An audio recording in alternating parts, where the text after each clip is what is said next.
Hey there, how's it going? I feel like I say this every video, but I may or may not have a problem with game jams. I usually approach game jams in one of two ways. I either freeform it, where I go in having no idea what I'm going to make and I just let the theme guide me. Or I go into it with the type of game in my head that I want to create, and I have to make that fit with whatever the theme is. In this video, we're going to be talking about the latter. I know I'm really late to this party, but Among Us, right? Pretty cool, huh? Eh? In all seriousness, it's a really interesting game to me, but I don't think it's for the same reason that most other people think it's interesting. The part of Among Us that I find fascinating is the task system. When it comes to design, I like to focus on user experience.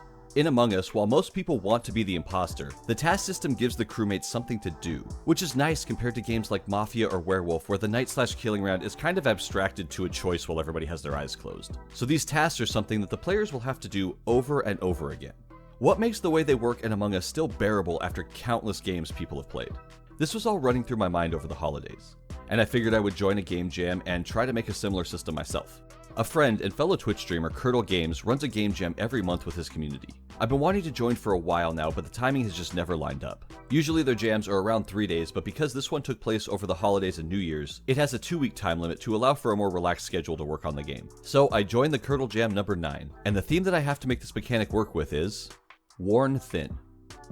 I began working on the game live on Twitch and did a brainstorming session with my chat. If you'd like to be involved in future projects like this, check me out at twitch.tv/vimlark. And while I'm plugging, let's get the old subscribe and ring that bell out of the way. After a couple false starts of what we wanted the game to be about, a concept finally came together.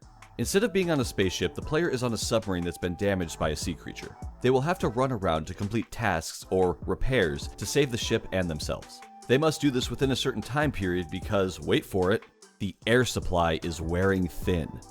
Theme achieved. The first step was to get the basic mechanics for the task screen working.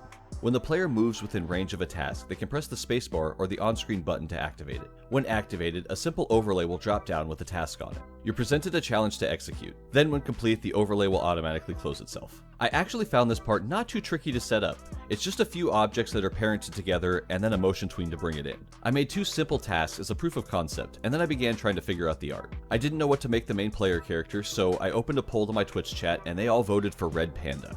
I've never drawn one of these before, and it took a little bit of back and forth, but in the end, it came out so cute, and I love them. It just looks so serious. After that, I started on the equipment panels that the player will need to run to in order to fix things. This was a lot of fun, and I spent the rest of the stream making a few little systems of switches and monitors and more.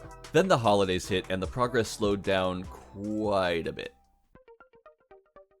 I did get some work done, but it was all kind of base level stuff. I added a lot of structures like menus, lighting, the camera, oxygen meter, task counter, and dialogue. But none of it was really refined. It was functional, but it didn't look very good, and I just really took most of the holiday time to relax a bit. After a little break and getting back into it, I hit a challenge that I hadn't really been thinking about. All these little tasks and systems that I made also need a larger version to come down with the overlays. Now, I've never made pixel art at that size. I usually top out at something like 64 pixels by 64 pixels. Now, I've basically set myself up with the challenge of creating something at 450 by 300 pixels, which is huge. I really wasn't expecting to struggle this much, but something as simple as a big red button took me almost an hour to make because I just couldn't get it to look quite right. Sadly for all of the art here, this kind of becomes a running issue from here on out. All of the art just ended up taking me extra long compared to what it normally takes or what I was thinking it would take. Now when I make games, I try to be very conscious of scope. Between all the game jams and game dev challenges that I do, I've developed a pretty decent heuristic of how long it takes me to do things. And usually I always try to err on the side of less. But for some reason, I was so focused on the task mechanic that I kept pushing off the fact that each one of these tasks is basically its own minigame that needs art and code to go along with it. Yeah, this was not my best planning moment, and I had taken so much time off over the holidays that from here on out, everything we're going to talk about takes place over 2 days because that's all the time I had left. Designing the tasks would be another area that I thought would be easier than it ended up being. Because I decided that the game was about a sinking sub and needing to make repairs, I did this mostly to just not straight up copy Among Us. That meant that the repairs and tasks need to relate to an emergency. So simple things like taking out the trash doesn't really make sense in this scenario when you're on a sinking sub. So I do feel like that limited me on some of the task options that I could have chosen. The original plan for the game flow was that the player would run around the ship fixing repairs wherever they found them. Every now and then, a dire emergency would happen that had a separate timer from the oxygen that the player would have to run and fix as fast as possible. But with 2 days left, that went out the window pretty fast because it added a lot more complexity to the systems, and I just didn't have time to get it working. I had been leaving the task design as a future me problem for the entirety of this jam so far, and now future me is here. I dug in and designed 10 different repairs the player would need to fix. The thing is, they varied pretty heavily in the severity of the damage of the repair. Also, there are 3 tasks that are involved in attacking back the monster that attacked you. So instead of having all of the tasks available for the player to run around and complete right off the bat, I chose to make the game a more directed experience, and have the captain of the sub guide you through all the repairs and defenses needed to win. Also, I don't usually use dialogue that pops up, so this was also a chance to experiment with using that as well. Overall, this makes the game very linear and removes most of the replay value, but it's a game jam game. There's always the time crunch to think about, and I'd rather have a fun little experience that the players can play once rather than none at all. As a nod to my friend and the jam organizer, I made his chicken avatar into the captain and wrote some dialogue to direct the player. As an extra nod, Kurtle curses quite a bit on his stream. I have no problem with swearing, and when I'm not on camera, I tend to curse like a sailor myself. So I thought it would be funny to have the chicken captain swearing a good amount of time. But I try to keep my content at least PG-13 because it helps reach a larger audience. So Captain Kurtle is constantly saying the word cluck, which I found to be hilarious. And really, as long as I'm entertained, that's all that matters. I'm going to be spoiling and showing most of the tasks now, so if you'd like to play the game without any prior knowledge, pause the video now and click the link in the description. The game should take less than 5 minutes to play. Coming up with different things to have the player do was interesting. I tried to have the captain lead the player around repairs in order of severity. The story is that the sub was attacked by a large monster, basically a Kraken type thing. The player needs to stabilize the sub and launch a counterattack to be able to make it out safely. The player starts by fixing a leak in the pipe and cracks in the hull, by picking up and placing objects on the task screen. Then the pressure needs to be fixed by spinning a lever and by turning a wheel. I honestly have no idea how these ones actually are supposed to work, I just needed something else. Really, these tasks are probably the biggest stretch, but video games. After that, the player needs to run to a console and close all of the doors on the ship before running over to the fire suppression system and activating it. That pretty much stabilizes the sub, but you aren't safe yet. Before you fight back, you have to run to the communications panel and call for help using real Morse code. Does this mean I can call this an education game? With the SOS sent, it's time to turn into the aggressor. You must use the sonar to locate and target the monster. Then you have to run to the input panel and put in the launch codes in order to arm the torpedo, before finally pushing the big red launch button. If you can do all this before the O2 runs out, you survive. If not, you obviously lose and you get to try again.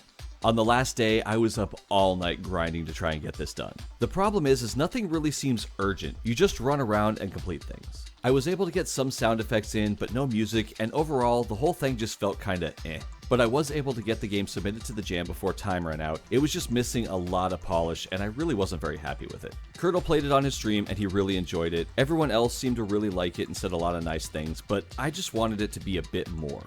Since the jam was over, this one doesn't have a judging round, so I wasn't locked out of updating. I decided to use one more stream and another night to finish up some things, which is actually rare for me in a game jam. I tried to address a lot of issues like the fact that nothing actually felt urgent. I added flashing lights, better sound design, some music, a siren. I fixed a few game-breaking bugs that I found. And one of the biggest things is a lot of players didn't realize that there was an oxygen meter they even had to worry about. So I redesigned the oxygen indicator, which shows how much O2 you have left, and moved it to a more prominent place on the screen so it's harder to miss. I also created a win and lose screen so at the end you have something more than just the very basic generic text that I had in there at the end of the jam. I even threw an homage to Among Us on the win screen with a single bone sticking out of the Kraken tentacle. In the end, and after the updates, I'm really happy with the game. No, it's not a game you'll play over and over again, and I'm okay with that. It's a fun few minutes of entertainment that I feel looks really cute and accomplishes my goal of making the Among Us task system to see what it's like. My takeaways is that the task system itself is not hard to design. It's just a box that falls down and you do something on top of it. The hard part is creating all of the different mini games that you have to make in each section.